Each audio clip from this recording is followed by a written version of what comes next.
जय श्री राधे, जय श्री कृष्णा। आपका हमारे चैनल पर स्वागत है। अगर आप इस चैनल पर नए हैं तो हमारे चैनल को सब्सक्राइब करें और बेल आइकन दबाना ना भूलें। इस वीडियो को अपने दोस्तों के साथ शेयर करें ताकि वह भी सनातन धर्म को जान सके। आइए अब मैं आपको सुनाती हूँ वैशाख मास का 5वां अध्याय।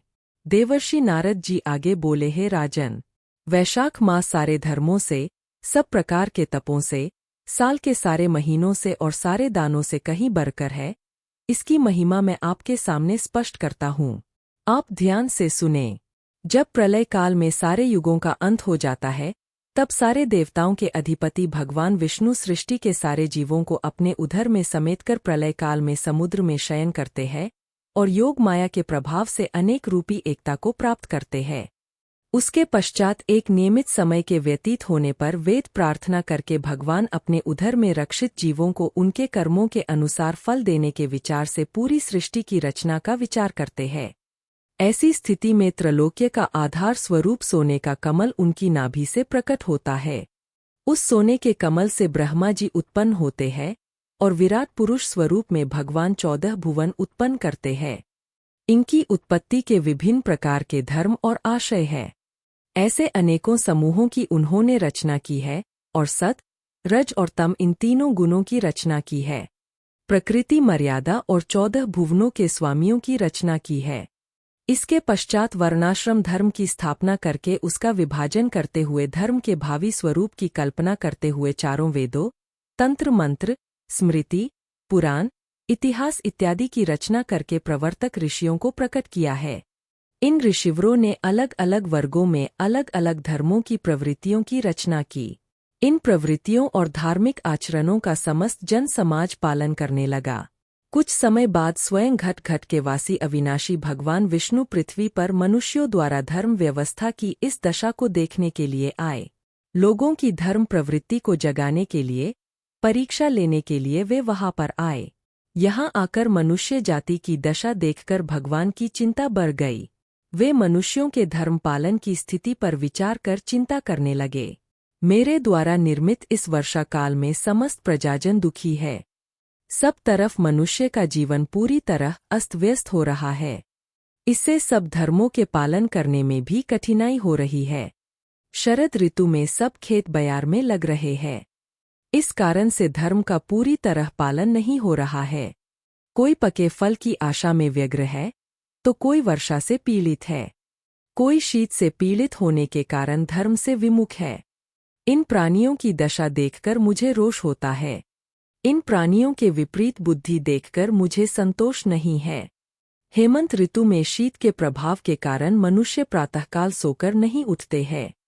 सूर्योदय से पहले शय्या त्याग करना उठने के कारण मुझे इन्हें देखकर क्रोध होता है। प्रातःकाल के समय ये शिशिर ऋतु में भी शीत से पीड़ित बने रहते हैं और पके फलों पर इनकी सदैव ही आसक्ति बनी रहती है। इसलिए जो मनुष्य शीत के भय से भयभीत होकर प्रातःकाल केवल स्नान कर विचार करते हैं, उनके शुभ कर्म समाप्त होते हैं और ये अभाव कभी पूरा नहीं होता। प्रेक्षण के लिए ये समय उचित नहीं है।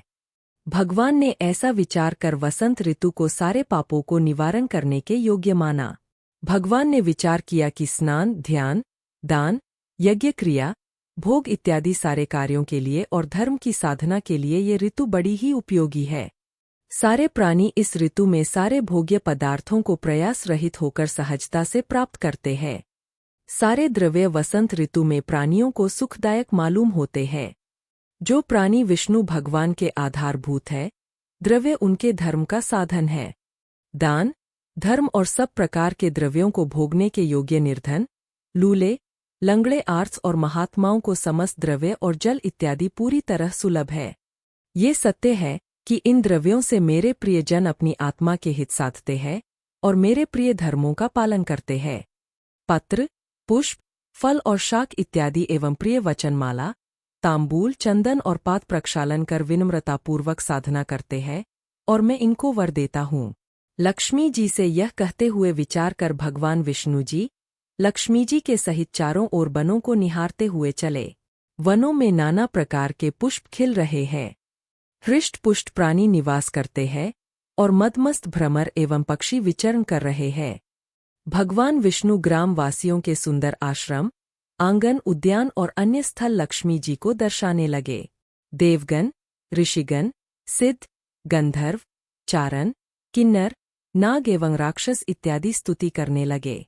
इस प्रकार के वर्णाश्रम वासियों के ग्रहों में जाकर मीन की संक्रांति तक समस्त देवताओं सहित श्री विष्णु एवं लक्ष्मी निवास करके मनुष्यों के कर्तव्य और अकर्तव्य का अवलोकन करते हैं और धर्म का आचरण करने वाले मनुष्यों के अभीष्ट मनोरथों को पूरा करते हैं।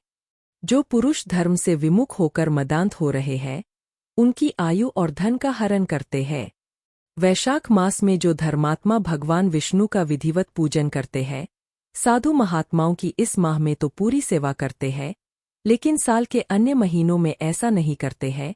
उनके अपराधों को भगवान कृपा करके एक क्षमा कर देते हैं।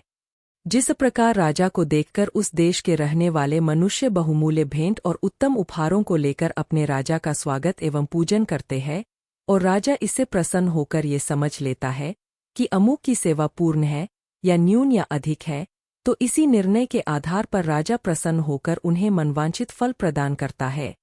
इसी प्रकार भगवान विष्णु वैशाख मास में जो साधक उत्तम रीति से विधि विधान सहित पूजन करते हैं, उन्हें मनवांछित फल प्रदान करते हैं। इस प्रकार इस वैशाख मास में धर्म रक्षक देवाधिदेव भगवान विष्णु सारे प्राणियों की धर्म परीक्षा लेते हैं।